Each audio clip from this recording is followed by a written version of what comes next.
तो CII की बैठक में प्रधानमंत्री नरेंद्र मोदी ने तमाम पहलुओं को छुआ। इसमें महत्वपूर्ण बात यह रही कि किसानों का जिक्र प्रधानमंत्री नरेंद्र मोदी ने दोबारा से किया। तो आपको बता दें कि हम चर्चा कर रहे थे इसी बात को लेकर कि किसानों का जिक्र तो है, लेकिन फिक्र कौन करेगा, ये महत्वपूर्ण सवाल आज भी बरकरार है और ये पूछा जाना चाहिए। आपको बता दें कि हमारे साथ मेहमान जुड़े हैं, दोबारा से उनका आपसे तारुफ करा देते हैं। खेमचंद शर्मा जी हैं, बीजेपी प्रवक्ता हैं। पुष्पेंद्र श्रीवास्तव जी कांग्रेस प्रवक्ता हैं और गुरनाम सिंह चदूनी हैं, भारतीय किसान यूनियन प्रदेश अध्यक्ष हरियाणा। तो सबसे पहले पुष्पेंद्र जी आपके पास आते हैं। आपने सुना प्रधानमंत्री नरेंद्र मोदी ने जिस तरीके से बताया कि जो पहले किसानों की दुर्दशा थी, जो हालात पहले थी, वो मोदी सरकार में बेहतर हो गई है, दुरुस्त हो गई है। आप इस बात से कितना सहमत हैं? देखिए यश जी, आप चूंकि आपने प्रधानमंत्री की बात कह दी, इतनी देर तक प्रधानमंत्री जी बोल भी रहे थे और उन्होंने बार बार भारत का आत्मनिर्भर होने के बारे में जिक्र कर रहे थे। जी, किसानों का भी जिक्र किया, खास तौर पर किसानों का भी जिक्र किया उन्होंने। मैं बड़ी विनम्रता से कहना चाहता हूं, देखिए जब तक हम कोई उदाहरण पेश नहीं करेंगे, आप प्रधानमंत्री हैं देश के, आप आत्मनिर्भरता की शुरुआत आपसे ही क्यों नहीं करते? आप जर्मन की बनी हुई BMW जो आपके बेड़े में चलती हैं, जिन पे आप सवारी करते हैं, उनको छोड़ दीजिए। आप स्वदेशी कंपनियां हैं, टाटा है, महिंद्रा है, उनकी बनी हुई गाड़ियों का इस्तेमाल करके आत्मनिर्भरता की सीख दीजिए ना, हिंदुस्तान के सामने उदाहरण पेश करिए। तो इसी तरह से उनकी जितनी सारी बातें हैं, वो तब तक उनका कोई महत्व नहीं रह जाता जब तक कि शुरुआत में कुछ जमीनी स्तर पे नजर नहीं आता। आप देखिए, आप किसानों की बात कर रहे हैं, जिक्र सब करते हैं, फिक्र कोई नहीं करता। मैं आपको बधाई देता हूं कि आपने इतना बढ़िया सब्जेक्ट चुना और उसका इतना बढ़िया शीर्षक रखा है। ये बिल्कुल सच है। आज हिंदुस्तान में आप देख लीजिए, भारत सरकार, जो मोदी सरकार कह लीजिए कि जो 6 साल पहले सत्ता में आई थी, इसने क्या नारा दिया था? इसने नारा दिया था कि हम किसान की फसल का दाम दुगना देंगे। लेकिन आज बताइए, क्या आज जमीन पे कहीं उतर पाया? आज क्या किसान को उसकी फसल का दाम दुगना मिल रहा है? साहब, हकीकत यह है कि फसलों की लागत ही नहीं मिल पा रही है, मुनाफे की तो बात ही छोड़ दीजिए। और इस लॉकडाउन के दौरान हालत ये हो गई है कि आप यूं समझिए कि जिस देश की 2/3 जनसंख्या लगभग कृषि पे निर्भर है, वहां किसानों की सुनने वाला कोई नहीं है।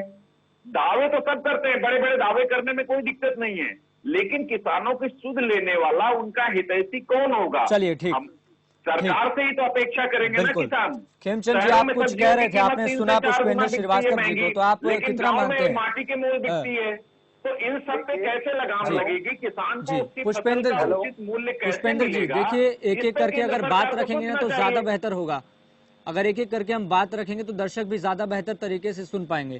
तो आपने कहा, जिस तरीके से पुष्पेंद्र जी, सरकार दावे तो बहुत कर रही है, लेकिन उसकी जमीनी हकीकत क्या है, वो हकीकत एक सब जानते हैं। तो खेमचंद जी, आपने उनकी बात सुनी पुष्पेंद्र जी की, तो आप इस बात से कितना सहमत है? वो कह रहे हैं कि आप दाम बढ़ाएंगे किसानों की फसलों का, आप बहुत से दावे करते हैं, उसकी जमीनी हकीकत उसके उलट है, उसके प्रतिकूल है। मैं आपको बता देना चाहता हूँ, पुष्पेंद्र जी ने जो बातें उठाई थी, वो सही जमीन पे जाके चीजों को देखते नहीं है। मोदी जी ने उतना काम किया है जितना आजादी के बाद अभी तक नहीं हुआ। मोदी जी किसानों के लिए इतना काम कर रहे हैं जितना काम अभी तक 70 साल में नहीं हुआ। आप देखेंगे किस तरीके से मोदी सरकार आई, और मोदी सरकार आते ही किसानों को उन्होंने सबसे पहला वायदा किया कि हम 2022 तक आपकी इनकम को दुगना करेंगे, और उस ओर देखिए कितना जबरदस्त तरीके से काम चल रहा है। एक किसान का जो इनपुट है, किसान का जो लागत है, उसको कम करने का काम चल रहा है। किसान की लागत किस तरीके से कम की जा रही है, आप देखेंगे PM किसान के अंतर्गत किसान को 6,000 रुपए पर ईयर सपोर्ट दिया जा रहा है। इससे जो छोटा किसान है, जो मझला किसान है, 6,000 रुपए उसके लिए बहुत कुछ है। उसके बीज आ जाता है, उसकी जुताई हो जाती है, उसकी बुवाई हो जाती है, उसकी सिंचाई हो जाती है, और उसकी लागत कम होती है। उसके बाद MSP हमने मेक श्योर किया कि जो किसान की कॉस्ट है उससे कम से कम 50% से लेके 150% तक का उसको प्राइस मिले। अलग अलग फसल पे अलग अलग तरीके का प्राइस मिले। जो गन्ना किसान थे, उनका पेमेंट जो अटका हुआ था, वो रिलीज कराने का काम किया। आपने देखा होगा, यूपी इलेक्शन से पहले ओले पड़े हुए थे, किसानों को, सभी किसानों को कंपनसेशन दिया, सभी किसान खुश थे। तभी यूपी में BJP की सरकार आई। अभी भी किसानों की जो फसल आई, लॉकडाउन के समय में भी जो किसानों की फसल आई, 85,000 करोड़ से ज्यादा का पैसा की फसल किसानों की खरीदी गई। और ये सरकार ये मेक श्योर कर रही है कि किसान भाइयों बहनों की जो फसल है वो उचित रेट पे बिके और एमएसपी प्राइस के अंतर्गत बिके, और जहां किसान बेचना चाहे वहां पे बेच सके, उसके ऊपर कोई पाबंदी ना हो। उसको मंडियां प्रोवाइड की जा रही हैं, उसको ई मंडियां प्रोवाइड की जा रही हैं, उसको नए नए मार्केट प्रोवाइड किए जा रहे हैं। इसके साथ साथ आपने देखा होगा, आप मेरे को आधा मिनट और दीजिए, 1,62,000 करोड़ का पैकेज सिर्फ और सिर्फ किसान, गाँव और गरीबों के लिए रिलीज किया गया, ताकि किसान का खेती मजबूत हो। किसान की खेती पे जो और लोग निर्भर रहते हैं, वो जो किसान की खेती से रिलेटेड और जो धंधे चलाते हैं, जी पुष्पेंद्र जी 30 सेकंड आप रोकिए। शहद का धंधा है, दूध का धंधा है, जिसमें मछली पालन है और पशुपालन है, भिन्न भिन्न प्रकार के और उद्योग धंधे हैं, उनको मजबूत किया जा सके, गाँव के इंफ्रास्ट्रक्चर को मजबूत किया जा सके। और इस लॉकडाउन के तहत ही मोदी जी ने 12 करोड़ से ज्यादा किसानों को डायरेक्ट पेमेंट दिया है। 2 किस्त, एक मार्च की किस्त पिछले साल की, एक किस्त इस साल की, 2 किस्त सीधे सीधे हमारे किसान भाई बहनों को दी गई हैं। ये कहना कि मोदी जी किसानों के लिए काम नहीं कर रहे हैं, ये बिल्कुल वैसे ही है जैसे आप आंख बंद करके कहो कि भाई नहीं कि खेमचंद जी, मैं आपसे एक सवाल पूछना चाहता हूँ। आपके पास कोई ऐसा राज्यवार आंकड़ा है कि आप जिसमें बता सके कि इस राज्य में इतने किसान थे, इतने को पहुंचा दिया गया है किसान सम्मान निधि के तहत? अगर मैं आपको एक आंकड़ा बताता हूँ खेमचंद जी, एक बार ये आंकड़ा सुनिए। आप पास है तो आप बताइए, मैं आपको बता दूं। मैं आपको एक आंकड़ा बताता हूँ खेमचंद जी, सुनिए। देखिए, दिसंबर 2019 से मार्च 2020 की जो किस्त मिली है उसमें उसकी तस्वीर देखिए किस तरीके से बनती है। यहाँ पर जो मध्य प्रदेश की हम तस्वीर की बात करें तो 54 लाख किसानों का रजिस्ट्रेशन सम्मान निधि में हुआ था, लेकिन चौथी किस्त जो कि जारी होनी थी उसमें से केवल 85 किसानों को मिला है। ये तस्वीर है मध्य प्रदेश की। और मैं आपको और बताता हूँ, राज्यवार तरीके से मैं आपको आंकड़ा बताता हूँ सर। सिर्फ 85 सर ये आंकड़ा है, ये आंकड़ा है। 85% या 85 किसान, आप 85 किसान बोल रहे हैं। जी बिल्कुल। आपके पास कोई आंकड़ा है तो आप दुरुस्त कीजिए, आप बताइए। फाइनेंस मिनिस्ट्री से ऑथेंटिक आंकड़ा दे दूंगा जी। मेरे पास दिल्ली का आंकड़ा है, अभी बताइए सर। आप मोबाइल पे खोल के आपको बता दूं, लाइव चैनल पर बताइए सर। आप नहीं, लाइव चैनल पे आपको बता रहा हूँ, लगभग 10 करोड़ किसानों को सीधा सीधा पैसा गया। 18,000 करोड़ के आसपास पैसा किसानों को ट्रांसफर हुआ है। और ये कहना, ये तो कोई बद्दा मजाक हो गया, सिर्फ 85 किसानों को मध्य प्रदेश से पैसा मिला, ये बिल्कुल गलत है, ये बिल्कुल गलत है।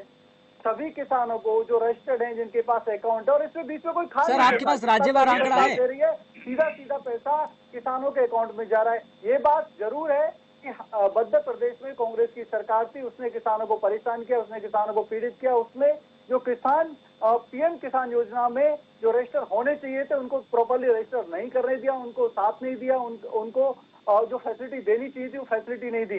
जैसे ही भारतीय जनता पार्टी की सरकार मध्य प्रदेश में वापस आई है, तेजी से किसानों के हित में काम हो रहा है, किसानों की सहायता की जा रही है, और जो पैसा पीएम साहब से किसानों को मिलना चाहिए वो पूरा पैसा किसानों के पास पहुंच रहा है। अगर किसी वजह से किसान भाई बहन को कोई किस्त नहीं मिली तो जो किस्त नहीं मिली है वो अगली किस्त में शामिल होकर उसको पैसा मिल रहा है। अगर कोई ऐसा केस है, मैं आपके लाइव चैनल पे कहता हूँ, मेरा ट्विटर हैंडल है शर्मा खेमचंद, आप लिख लीजिए, मेरे को केस बताइए, आपको मैं 2 हफ्ते में ऐसे किसान भाई बहनों का जो पैसा मिलना चाहिए वो मिलवाने का काम करूंगा।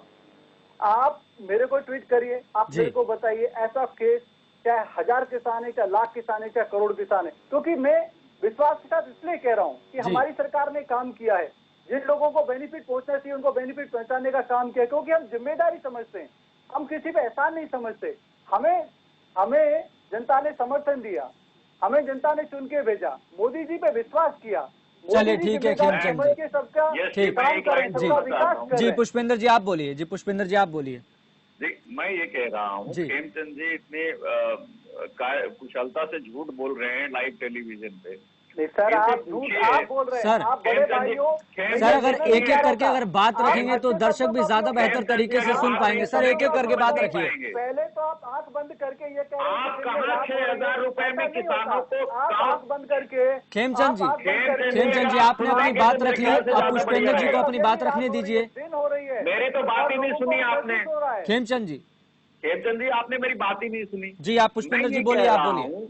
कि 6,000 रुपए साल में किसान उसके लिए काफी है क्या आपकी नजर में? आपकी सरकार में अगर आप 2,000 रुपए उसको 4 महीने में दे रहे हैं तो उस 2,000 रुपए से क्या करेगा किसान?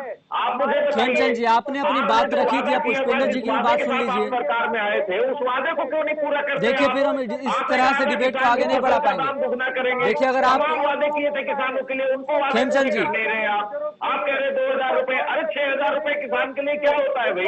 आप जरा जाकर के जमीन पे देखिए, खेती में कितना पैसा लग रहा है, सिंचाई है, खेमचंद जी, तमाम खेती पे आज जो पैसे आप अपनी बात आपने रख दी है, तो आप अपनी विपक्ष पार्टी का भी तो आप बात सुन लीजिए। की जरूरत नहीं है, सफिशिएंट किसान कभी किसी से मांगता नहीं है, किसान अन्नदाता है। खेमचंद जी, आप बात सुन रहे हैं? जरूरत है वो एम्पावर हमारी सरकार उनको अरे मांगता नहीं, अन्नदाता तो है। खेमचंद जी, तो क्या अन्नदाता, आप एक बार पुष्पेंद्र जी की बात सुन लीजिए। आप अपनी अपनी बात रखिए आपने, तो पुष्पेंद्र जी को भी अपनी बात रखने दीजिए। आपको मैंने मिनट दिया ना, तो आप उनको भी अपनी बात रखने दीजिए। देखिए, ऐसे बीच में अगर आप बोलेंगे खेमचंद जी, तो ना आप मेरी बात समझ पाएंगे, बिल्कुल, हमारे दर्शक भी नहीं समझ पाएंगे, तो इसलिए बेहतर यही है कि एक एक करके अपनी बात रखिएगा। मैं कह रहा हूँ, आप अच्छी बात, मेरा कहना ये है, बात रखिए, सुन लीजिए, मैं ये सिर्फ कह रहा हूँ कि देखिए, आप किसान से मिलिए, जमीन पे जाकर के देखिए, आज जो खेती में इन्वेस्टमेंट है, जिस तरह से खेती करता है किसान, और उसके बाद आप देखिए मौसम की मार होती है, तमाम तरह की दिक्कतें होती हैं उसको, कि फसल तैयार होती है और एकदम से बारिश होती है, ओले पड़ते हैं, उसकी फसल नष्ट हो जाती है। इन सब चीजों के लिए क्या प्रावधान है? क्या वो 6,000 रुपए में उसके खाद के लिए, उसके खेती के पानी के लिए, या तमाम जो आवश्यकताएं होती है कृषि के लिए, वो 6,000 रुपए में पूरी हो जाएंगी किसान की? हम मानते हैं किसान अन्नदाता है, वो हमारा पेट भरता है, वो आपसे मांग नहीं सकता है, वो आत्मनिर्भर बनना चाहता है। लेकिन जब विपत्ति में सरकार का काम है ना कि जब उसको तकलीफ है, जब विपत्ति है, तो उसकी मदद करें। चलिए पुष्पेंद्र जी, आपकी बात समझने का हम प्रयास कर रहे हैं। सुनिए खेमचंद जी, पुष्पेंद्र जी, आपने दोनों ने अपनी बात रखी है। सुनिए, आपने दोनों ने अपनी बात रख ली है। अब हम सीधा चलते हैं, हमारे साथ भारतीय किसान यूनियन के प्रदेश अध्यक्ष हैं हरियाणा के, उनके पास चलते हैं। गुरनाम जी, आपने बातें सुनी है बीजेपी प्रवक्ता और कांग्रेस प्रवक्ता की। आप कितना मानते हैं कि जो सरकार दावे कर रही है वो किसानों तक कितनी पहुंच रही है उनकी योजनाएं, और जमीनी हकीकत क्या है? आप ज्यादा अच्छे से, बेहतर तरीके से जानते हैं। गुरनाम जी, आपसे पूछना चाहते हैं। सबसे पहले तो हम आपके चैनल का धन्यवाद करेंगे जो किसानों की आवाज उठाते हैं जी। और दूसरा ये है, कभी कभी तो हम इन नेताओं की जब भाषण सुनते हैं, इनकी बात सुनते हो, तो हमें शर्म आती है कि कैसे लोग हमारे देश के नेता बन गए हैं, जिनको जमीनी ज्ञान कुछ है नहीं और भाषण ये बड़ा अच्छा लच्छेदार देते थे। अभी प्रधानमंत्री जी ने कहा कि हम लोगों की जिंदगी से सरकार का दखल कम करना चाहते हैं। किया जी। जो देश के मजदूर पैदल पैदल गए उनकी जिंदगी से सरकार बाहर हो गई, मरे कहीं। हम ये कहते हैं कि आत्मनिर्भर हो रहा है देश। देश के हवाई अड्डे बेच दो, देश की ट्रेनें बेच दो, देश की सब चीज बेच दो, देश आत्मनिर्भर हो जाएगा। मेरा अगला सवाल किसान से संबंधित, अगर किसान को अगर ये कहते हैं आत्मनिर्भर करना है, अभी 2 लाख टन दाल जो है बाहर से मंगाई जा रही है, अभी 2 लाख टन बाहर से मंगाई जा रही है। अपने देश में दाल पर्याप्त है? अरे जब अपने देश में पर्याप्त है, बाहर से क्यों मंगा रहे हैं? ये आत्मनिर्भरता है क्या?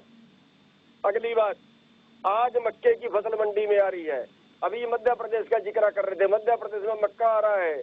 1 क्विंटल वहां की सरकार ने मक्का खरीदा हो तो बता दीजिए, 1,000 रुपए, 900 रुपए, 800 रुपए तक मक्का मध्य प्रदेश में इस वक्त बिक रहा है और रेट है 1850 रुपए एमएसपी। एमएसपी पे भी नहीं बिक रहा और लागत का 1.5 गुना तो बहुत दूर की बात है, वो तो बहुत दूर की कड़ी है। अभी इन्होंने धान के भाव बढ़ाए केवल 53 रुपए क्विंटल, यानी 2.9% धान के रेट बढ़ाए और महंगाई बढ़ती है 10%।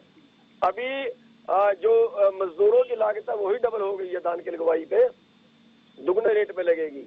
तो किसान की जो हालत है, अभी 2015-16 के बाद इन्होंने किसान की मृत्यु का आंकड़ा, आत्महत्या का आंकड़ा देना बंद कर दिया है। कितने मरे हैं ये नहीं बताएंगे। अभी 20 लाख करोड़ का पैकेज दे के सरकार ने अपनी पीठ थपथपाई है। मैं ये जानना, मैं बता देना चाहता हूँ, आंकड़ा देना चाहता हूँ आपको। अगर 100 करोड़ लोग भी देश में गरीब मान लिए जाएं, 100 करोड़, 35 करोड़ ऐसे होंगे जो समृद्ध होंगे, जो अपनी जिंदगी ठीक गुजार रहे होंगे। अगर 100 करोड़ गरीब मान लिए जाए तो 20 लाख करोड़ में से 20,000 रुपए प्रति व्यक्ति एक आदमी के हिस्से आता है। 20,000 रुपए प्रति व्यक्ति। यहाँ पे 20 रुपए प्रति व्यक्ति भी लोगों को नहीं मिला, ऐसे परिवार हैं। तो जो सरकार गुरनाम जी मैं आपसे एक सीधा प्रश्न पूछना चाहता हूँ कि आपको लगता है कि 6 सालों में जो किसानों की स्थिति है वो बेहतर हुई है? क्या मोदी जी का जो न्यू इंडिया का सपना है वो आपको दिख रहा है कि वो किसानों तक उनकी योजनाएं पहुंच रही है? आपको लगता है कि 6 साल में किसान की जो स्थिति है वो बेहतर हुई है? या आपने जो आंकड़ा दिया, जिस तरीके से सरकार जो आत्महत्या का जो आंकड़ा छुपाने का प्रयास कर रही है, उसको लेकर सरकार ने सुप्रीम कोर्ट में भी एक डाटा दिया था, आप जानते होंगे बहुत अच्छे तरीके से, हमारे बीजेपी प्रवक्ता भी इस बात से वाकिफ होंगे। तो आपको लगता है कि 6 साल में जिस तरीके से सरकार ने बहुत दावे किए हैं, तमाम जो योजनाएं शुरू की हैं, वो किसानों तक पहुंची हैं? सीधा प्रश्न और सीधा मुझे जवाब चाहिए, संक्षिप्त में। मैं बता रहा हूं कि इनकी कोई योजना भी, जो भी योजना होती है वो सारी, उदाहरण के तौर पे बीमा योजना शुरू की, उसका लाभ किसको हुआ? देश के आंकड़े बता रहे हैं। जितना उन्होंने प्रीमियम लिया उससे कई हजार करोड़ का उन्होंने वापिस किया। देश के आंकड़े बता रहे हैं। ये कहते हैं देश का लाभ होगा कि हमने सीमाएं खोल दी है, कोई अपने देश का अनाज, कोई अपने प्रदेश की फसल जहां लेके मर्जी बेचे। पहले भी था, अब इन्होंने क्या किया? स्टॉक सीमा खोल दी है। अरे स्टॉक सीमा दाल में खोली थी, याद रखिए, स्टॉक सीमा दाल में खोली थी महाराष्ट्र की सरकार ने, और 50 रुपए किलो की दाल खरीद के 200 रुपए किलो बेची थी। अभी अगर पूरे देश का आलू, पूरे देश का प्याज, पूरे देश की मैं कुछ कहना चाहता हूं, अगर प्राइवेट खरीद के रख ले तो क्या जी गुरनाम जी, हम आपकी बात समझने का प्रयास कर रहे हैं जी। तो ये प्राइवेट जो है ये देश को मार देंगे, ये देश को मार देंगे। 250 रुपए किलो में भी गेहूं नहीं मिलेगा। चलिए गुरनाम जी, आपकी बात हमने सुनी। चलिए अब बीजेपी प्रवक्ता को सुन लेते हैं आपकी इस टिप्पणी पर जो आपने बात रखी। खेमचंद जी, आपने सुनी बात, किसान नेता से अच्छा जमीनी हकीकत को और कोई जान नहीं सकता। जो हमारे नेता होते हैं वो बात बहुत भले करते हो, लेकिन योजनाएं जमीनी स्तर पर कितना खरा उतर रही हैं वो किसान नेता से ज्यादा बेहतर तरीके से मुझे लगता है कि कोई वाकिफ नहीं होगा। आपने बात सुनी गुरनाम जी की, आप क्या कहना चाहते हैं इस बात पर? आप कह रहे हैं कि जो किसानों की जो स्थिति है वो बेहतर हुई है, और किसान नेता खुद बता रहे हैं कि योजनाएं पहुंचते पहुंचते ही दम तोड़ देती हैं। बात उसकी तो बात की बात है। देखिए गुरनाम जी को, वो सीनियर है, उनको प्रणाम करते हुए सम्मान के साथ में बता देना चाहता हूँ, वो कहीं ना कहीं कंफ्यूज है, उनको थोड़ा जानकारी लेने की जरूरत है। मैं उनको जानकारी दूंगा।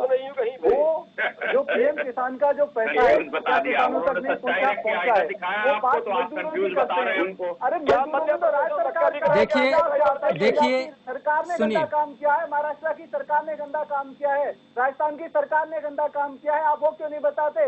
अरे मोदी जी के हाथ में ट्रेन है, 85% पैसा, 85% लागत केंद्र सरकार उसके तहत बैन कर रही है। राज्य सरकार को सिर्फ और सिर्फ 15% देना था। क्यों पंजाब ने नहीं दिया? क्यों महाराष्ट्र ने नहीं दिया? क्यों राजस्थान ने नहीं दिया? आप क्यों बात नहीं करते? आप कर रहे हैं डिबेट को, आप इनको मुद्दे पे ले आइए और मुझे जरा 10 सेकंड दीजिए। खेमचंद जी, ये बसों की सियासत, ये किराए की सियासत, ये मजदूरों को बीच में लाना, ये इसके लिए हम अलग से एक समय निर्धारित कर लेंगे चर्चा करने के लिए। लेकिन आप ऐसा करिए, हम किसानों का मुद्दा हमने उठाया है, आप किसानों की बात करिए। मैं बताता हूँ खेमचंद जी, आप जो मुद्दा है वो भटकाने का प्रयास ना कीजिए। देखिए, हम मजदूरों की, ट्रेन के किराए की, हम उसकी बात नहीं कर रहे हैं। आज हमने विशेष तौर पर किसानों का मुद्दा उठाया है, उस पर बात करनी बेहद जरूरी है, तो आप किसानों पर बात कीजिए। बताइए, क्या पंजाब के किसानों को पीएम किसान का पैसा नहीं मिला? जी, मैं कुछ कहना चाहता हूं, जी पुष्पेंद्र जी 10 सेकंड आपको ये नहीं पता कि कॉस्ट और एमएसपी का मतलब क्या होता है? एमएसपी का मतलब होता है कॉस्ट प्लस किसान का प्रॉफिट। आप कह रहे हो कॉस्ट की बात 150% अलग है, एमएसपी पे भी बिक नहीं। अरे भैया, एमएसपी का मतलब कॉस्ट नहीं होता, कॉस्ट एमएसपी से बहुत कम होती है। मैं किसान का भी बेटा हूँ और मैं एक इकोनॉमिक्स भी हूँ। आप ऐसी गलत सलत बातें नेशनल टीवी पे ना करें, आप जिम्मेदार नागरिक हैं। आप चलिए खेमचंद जी, आपकी बात सुनी। चलिए देखिए, हमारे पास समय की कमी है इस चर्चा को आगे बढ़ाने के लिए। मैं चाहता हूँ कि पुष्पेंद्र जी आप अपनी बात संक्षिप्त में रखें। जी खेमचंद जी, आप जी खेमचंद जी आपने बात रख ली हो तो आप सुन भी लीजिए। बोलना ये सही बात नहीं है।